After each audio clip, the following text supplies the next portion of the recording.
This video is a complete guide on heart anxiety and will reveal to you how I managed to fully overcome this debilitating and life-crushing diagnosis once and for all after truly suffering for more than 5 long years. So put this video into full screen and really soak in this information, as I'm certain that it will change your life and put you on the right track. Part 1. What is heart anxiety or cardiophobia?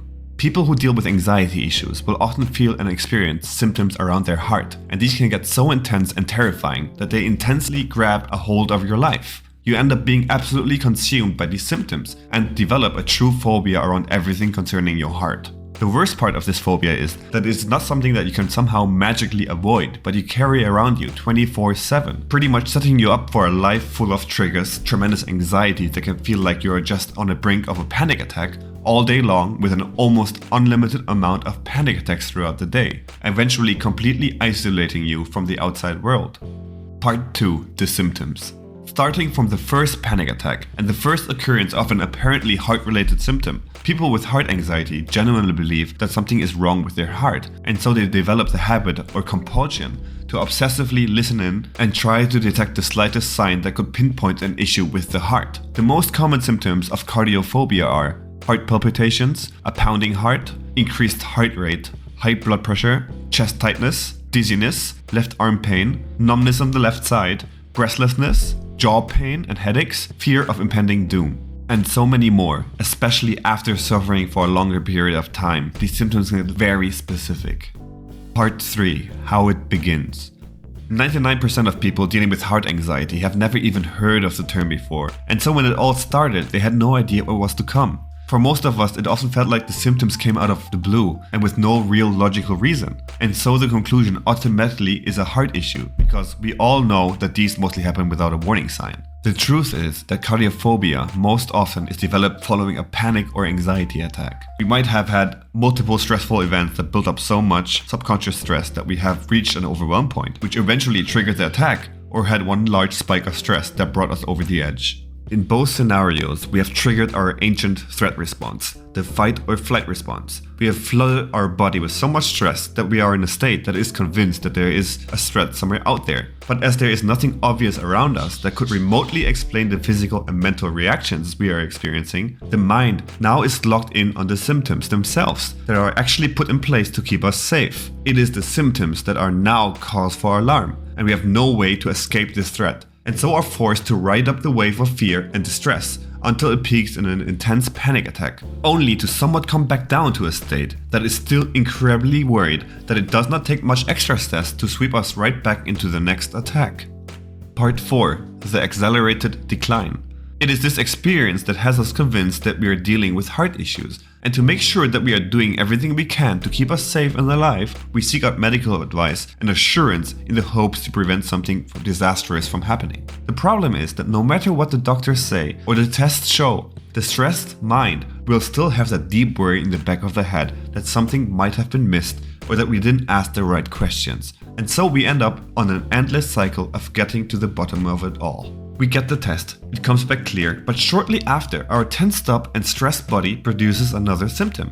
And that again has us convinced that something is up, and on it goes, further decelerating how our body feels and an increasing amount and intensity of symptoms. This cycle throws us deep into a pit of hopelessness, tension and pain that eventually gets us to the point where we, with our intense focus on bodily sensations, are experiencing dread and symptoms round the clock all the time. Part 5. The search for control.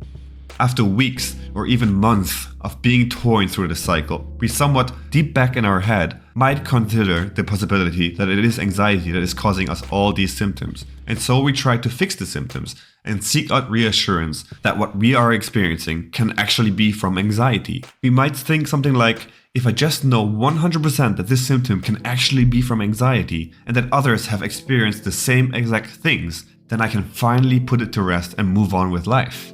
Or, I just need to make this symptom stop, then I will be fine. All attention is again directed to the symptoms, just to make said symptoms somehow disappear. And unfortunately, it is this obsession on them that makes the symptoms sticky and can increase the intensity, bringing us back into the cycle. Part 6. The true path to recovery.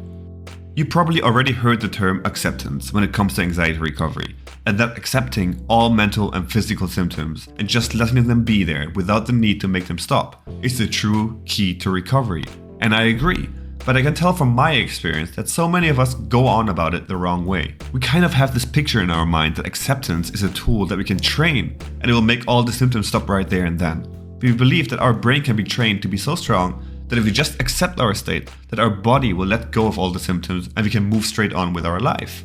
Unfortunately, even while accepting everything that anxiety throws your way and living life normally, it will not make the symptoms stop right there and then. And it will not even make the fear stop right away.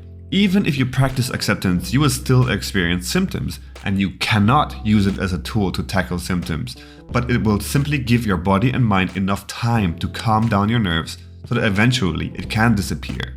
The fact that you're trying to use acceptance as a tool to get out of anxiety and tackle symptoms, you're pretty much doing the opposite of the exercise and giving the symptom mental space and attention, inevitably making it worse. So for me, solely focusing on acceptance and just continuing living sounds too much like an ideal world scenario. My anxiety was so intense that it felt like I had little to no control over my anxious thoughts and how I would react to any kind of symptoms. I was so in tune with everything that the reactions were second nature and happened automatically. I guess they do for many of you too. Instead, start developing some curiosity around your body and its reactions.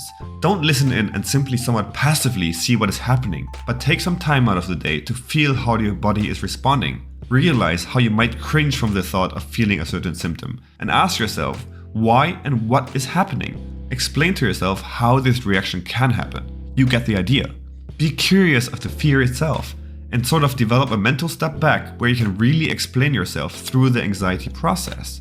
And more importantly, you have to give up the need or desire to be in full control. There has to come the point where you lay down everything that you might find reassuring, like doctor visits and Googling, that might give you a small boost of feeling like you did something productive towards your anxiety, but then redirect all that energy to proving to yourself that you are not as fragile as you believe you are. Right now, you believe you are this fragile being that is at the brink of disaster, and so you have severely limited your life to keep you safe. The most important thing you can do right now is to prove to yourself that you're wrong and actively do things that will boost your energy and believe in yourself and your heart. Start eating healthy, start working out, get that heart rate up a little by little, directly aiding to stress reduction, and see how you are still alive and ticking after an intense run, for example. Do that often and you will start to wonder if someone with a heart disease could be doing the things you did. Get your stress levels down and get your confidence in yourself up little by little, even if you feel like it might be dangerous. Start to get your life back on track by implementing drastic but small changes that are manageable, like getting up early, making the bed and getting in a healthy smoothie in the morning. If you follow through with what you have set yourself as a goal, you will eventually feel some pride in what you are doing, and so the positivity starts to snowball. So please realize that you have tried everything else by now and nothing else worked, so build up that habit of self-improvement that will reflect in your confidence and push you all the way out of that anxiety hole. Only then you will have the mental capacity to fully and genuinely accept everything that anxiety throws on your path and leave anxiety behind you for good.